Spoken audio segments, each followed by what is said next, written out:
The desert is a dangerous place. Scorpions crawl across the rocks, stingers filled with venom. Step out of place, and you might hear the threatening rattle of a snake, prepared to bite if you get too close to its hiding spot.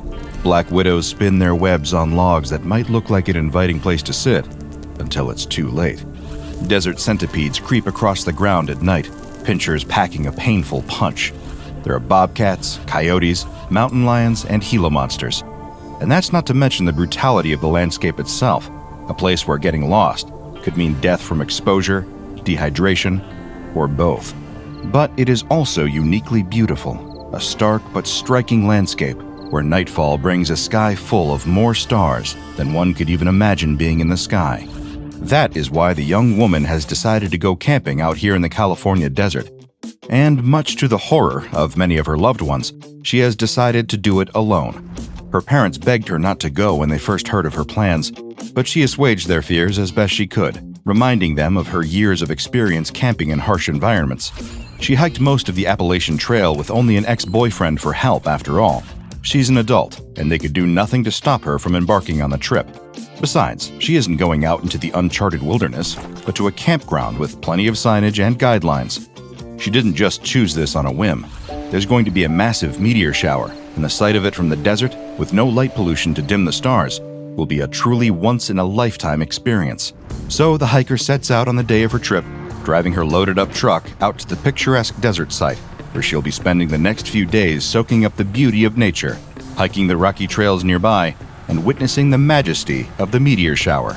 After parking her truck and hiking a bit further into the site, she settles on a spot to pitch a tent. It doesn't take long. After this much time camping, she's established a solid routine.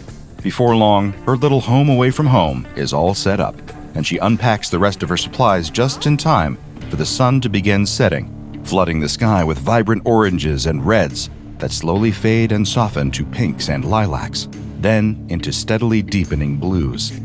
Eventually, the stars wink into view, and the whole of the cosmos is sprawled out over her head. She shivers as the desert air begins to rapidly cool, the sand failing to retain any heat without the light of the sun. The hiker quickly builds a fire with some scraps of wood and a match. She used to try to light it by rubbing sticks together or using a flint, but realized there was no harm in cutting corners a bit. She hikes for the enjoyment of the wild, not to win any sort of survivorship competition. As the fire crackles away, casting a warm, inviting light over her little slice of heaven, she brews a pot of tea over the flames. Sipping on her tea and enjoying some beans straight from the can like a cowboy in an old Western film, she watches the sky. There they go, the shooting stars rocketing through the air, trailing silvery tails behind them. First one, then a dozen, then 2 dozen, and so many she couldn't count them if she tried. The flow slows, and the sky quiets again. She lets out a big whoosh of breath that she didn't even realize she was holding. Incredible. And she'll get to do it again tomorrow night.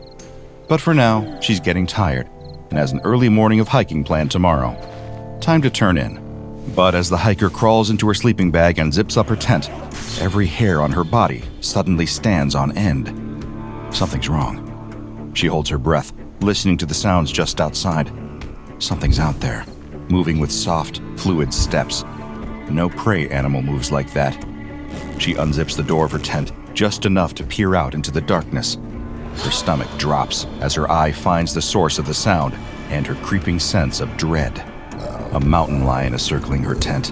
Her mind reels as she struggles to remember the survival guides she's read over the years. She faintly recalls something about trying to make a lot of noise and scare the animal away, but what if she's misremembering? What if she tries, it doesn't work, and the mountain lion decides to attack instead? Suddenly, the mountain lion growls, a low rumble emanating from the back of its throat. The hiker quickly zips the tent shut and pulls herself into a fetal position. She'll just hide here and not make any noise. Maybe it'll get bored and leave. But it doesn't. Instead, the tent begins to shake. The hiker can't see what's rocking the tent back and forth. Is it the mountain lion? More than one? No, wait, whatever it is all around her. She can hear the whistle of wind whipping against the walls of the tent, see that they're shaking like she's caught in a storm. The mountain lion, further away now, yowls. Then, everything's quiet. After a long moment, she unzips the wall of the tent again, peering out. The mountain lion is nowhere to be seen. Whatever freak storm just blew through here must have scared it away. With a sigh of relief, she rolls over and closes her eyes, allowing sleep to wash over her and carry her away. The next morning, it's as if the whole nightmare never happened. No mountain lion, no storm. The only thing that's different about her campsite is a missing bag that she had brought. It didn't have anything vital inside, just a disposable camera and a few rolls of film.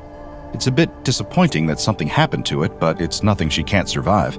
She wakes up to the sunrise, the gentle light of dawn pouring over the rocks and sand and bathing the desert in gold. She brews some coffee, packs a small bag with water and food, and sets off on a hike up the nearby rocks.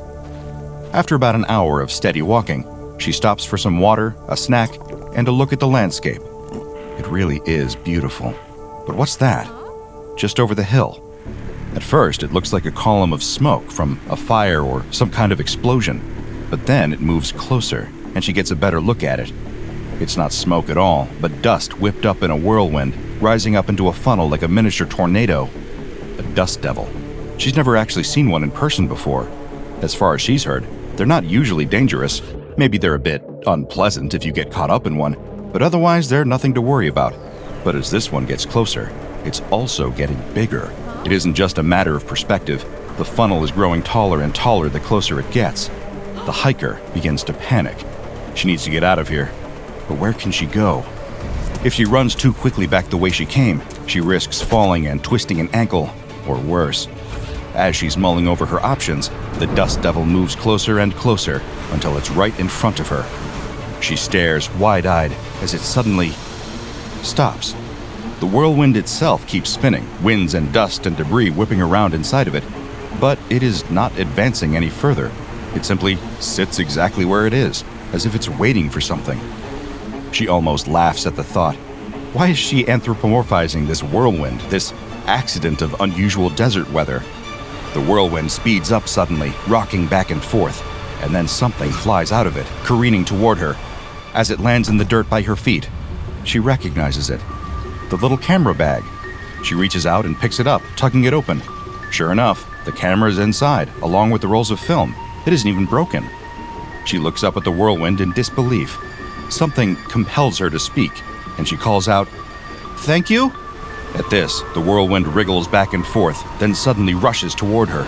She opens her mouth to scream in shock, but nothing happens. She isn't swept away or pummeled with debris. The winds slow to a gentle breeze around her, and it lingers there for a moment as if holding her in a tight, excited hug. Then it retreats, back to where it was before. It lingers there for a little while, waiting. Bye." At this, the whirlwind drifts away, leaving her standing there in disbelief. The hiker had always heard that the desert was a strange place. One of her friends swears to this day that she heard something calling her name in the middle of the night while she sat by a campfire once, and another friend of hers has claimed to see ghosts out there. But she's never heard of anything quite like this. Later that night, she sits by the fire, roasting hot dogs and continuing to mull it over. Whether she was imagining its seemingly intelligent behavior or not, the dust devil did return her camera. And she has empirical evidence of that, and a day's worth of pictures, too. As she takes a bite of her hot dog, she feels something watching her. She glances up and sees the flash of a mountain lion's eyes. She can't be certain, but it feels like the same mountain lion from the night before. A shiver runs down her spine at the sight of it standing there, watching her. It's a beautiful animal, but something about the way it's looking at her, the way it's sniffing the air, gives her the distinct feeling it has marked her as its prey. She had hoped she wouldn't have to confront the wild animal, but she has no other choice. She stands up, raising her arms above her head, and roars. The mountain lion doesn't budge. She stomps her feet, roars again. It swishes its tail, then begins stalking toward her. She can't run. It'll only chase her, and that is not a race she's going to win. Her heart pounds, and her feet seem to freeze to the spot. Then, a rock whizzes through the air an inch from the mountain lion's nose. It reels back in surprise and confusion, just as another rock shoots toward it. All at once, a hailstorm of rocks and pebbles fly toward the mountain lion, pelting it. Not enough to injure it, but certainly enough to badly startle it. The animal lets out a yelp, turns, and runs away. The hiker glances in the direction the rocks seem to come from, and sees that dust devil swaying back and forth, watching her. It came back. A realization washes over the hiker. This whirlwind, whatever it was, protected her before, and it just protected her again. She grabs her camera and snaps a quick picture, not to show anyone, but just to remember this trip and her unexplainable friend. "Thank you," she whispers. She has no idea, but this lucky hiker just encountered the entity that the SCP Foundation calls SCP-1352. SCP-1352 is a whirlwind that has been classified as a dust devil due to its lack of cloud base and intense electrical activity. It has been observed to have the sentience level and behavior of a domesticated house pet such as a dog. Anemometer readings have indicated that its wind speeds are at least 60 kilometers an hour, but this can change depending on the entity's mood. SCP-1352 can be characterized as friendly and appears to be interested in interacting with humans. It carries small debris within its winds for this very purpose. After it has interacted with the person, the funnel of SCP-1352 will shrink to a height of 3 meters, and it will attempt to surround the person or persons it has interacted with. This is meant as a sign of happiness and is equivalent to a hug. If SCP-1352 becomes overly excited, its wind speeds and funnel size will rapidly shift, growing larger and speeding up to a rate of nearly 100 kilometers per hour. If the entity becomes angry, it will grow to the size of an F5 tornado, the most dangerous class of tornado. If SCP-1352 enters this enraged state, it will attack the cause of its anger with debris thrown at speeds of over 300 kilometers per hour. If SCP-1352 is not given ample opportunity to interact with people, it will begin to act out in a variety of attention-seeking ways. If these fail, it will attempt to entertain itself. SCP-1352 has the ability to manipulate its wind in order to pick up items and place them back down, and has been observed moving items that weigh up to 500 kilograms. It has also been shown to understand and respond to verbal commands such as stay, go, come here, and fetch. Over time, the research team has been able to instruct SCP-1352 to arrange objects into patterns and solve simple puzzles, such as matching similar objects to one another. SCP-1352 was captured by a mobile task force of Foundation operatives, deployed to track the entity after the Foundation identified it as something other than an ordinary dust devil. In order to provide a definitive record of how exactly the entity was captured, an interview was conducted between the site director of SCP-1352's containment facility and the task force member responsible for apprehending it. After the site director asked how he captured SCP-1352, the agent replied, "I wouldn't exactly call it capture. Anywho, after they called us in, we tracked the sucker to the coast. There we found him wandering around picking up some trash on the beaches. Not sure why. Guess he was bored." The site director asked how the agent and his team approached the entity. He set the scene. "Well, at first we surrounded him. This only aggravated him and he started to grow in size. The wind was really picking up, so we backed away. We weren't able to call him for backup. He was causing some kind of radio interference. He just stayed at that spot, trying to suck us in. Agent Redacted got sucked up and was thrown several feet away. The agent was badly injured, and his back was broken by the impact. The head of the task force was unable to get to his fallen team member, and as he looked up, he saw that the twister was right above his head. No way out. For a moment, he worried this might be his demise. But then, all at once, the wind died down. The twister shrank until it was only a third of its original size. Then, a piece of wood nearby was lifted off the ground and tossed so that it landed right next to him. For a moment, the agent just sat there, glancing back and forth between the piece of wood and the twister. Why wasn't it attacking? What was it waiting for? It moved side to side in anticipation, like a dog wagging its tail expectantly. When the agent reached for the piece of wood, touching it with his hand, the funnel began to move faster. It was excited. Following his instincts and the cues from the dust devil, the man picked up the pieces of wood. This action was met by the funnel stretching taller, brimming with playful energy. It reminded him of his childhood dog, angling for a game of fetch. So he pulled his arm back and threw the piece of wood down the beach. Sure enough, the funnel of wind chased after the wooden piece, fetching it. The agent and the rest of his team rushed toward the injured man and checked his wounds. They called for a med team to come and provide assistance. Then the agent looked up. The twister was back, and it had retrieved the hunk of wood. Once more, it threw the wood at him and waited, wriggling with anticipation. One of the task force agents spoke. I think this twister wants to play fetch with you. At first, the agent protested, worried about the entity's capacity for violence. After all, it had just caused what would likely be permanent damage to his teammate's spine. But the other man pressed the matter. He's not attacking us right now, and besides, I'd rather have him calm now than angry. That was a fair point.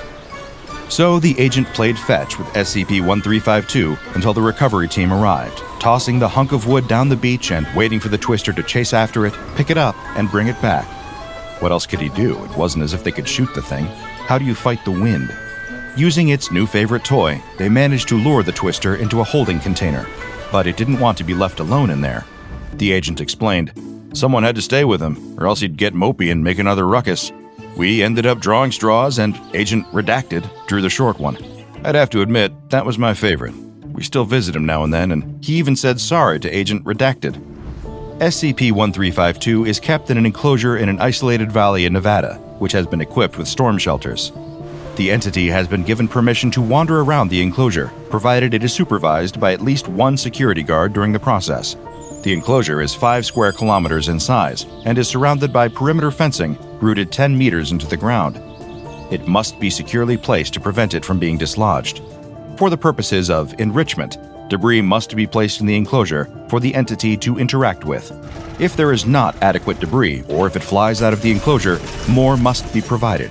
Any personnel who wish to enter the enclosure may only do so with prior authorization from the site director, and they must wear proper protective equipment for the duration of their time inside. If the entity should attempt to leave the enclosure, guards or other site personnel in the area should use verbal commands in order to stop it from breaching containment. While reading the transcript of the interview in SCP-1352's file, I was struck by a particular detail in the agent's story. He claimed that the twister had actually apologized to the man it had injured during capture. But how, I wondered, could that be possible? The entity has no mouth, no hands to sign with, and it does not appear to possess any psychic abilities either. Well, I got my answer in the form of an addendum added to the file shortly after I first began to read it. On a certain morning, which has of course been redacted for all those without the required security clearance, field researchers noticed a large debris formation left on the ground by SCP-1352. It was too large to be seen from ground level, but with the use of an unmanned aerial vehicle, the researchers were able to get a clear look at it. The debris, composed of rocks, leaves, and pieces of wood, spelled out the word, "hello." Now, it was misspelled, missing one of its L's, but that's still quite impressive for a funnel of high-speed sentient wind. Following this development, the site director has authorized forthcoming communication-based experiments. I very much look forward to reading about them when the time comes. Now, if you'll excuse me, I think I'll take my dog out for a game of fetch. It's been entirely too long. What, you didn't think I had interests outside of researching the anomalous forces that hide in the secret pockets of our world? Well, I do. You'll find I contain multitudes, thank you very much. Check out the DrBob Patreon and become a junior researcher today. Now go and watch another entry from the files of DrBob, like SCP-6854, where the cog cows roam.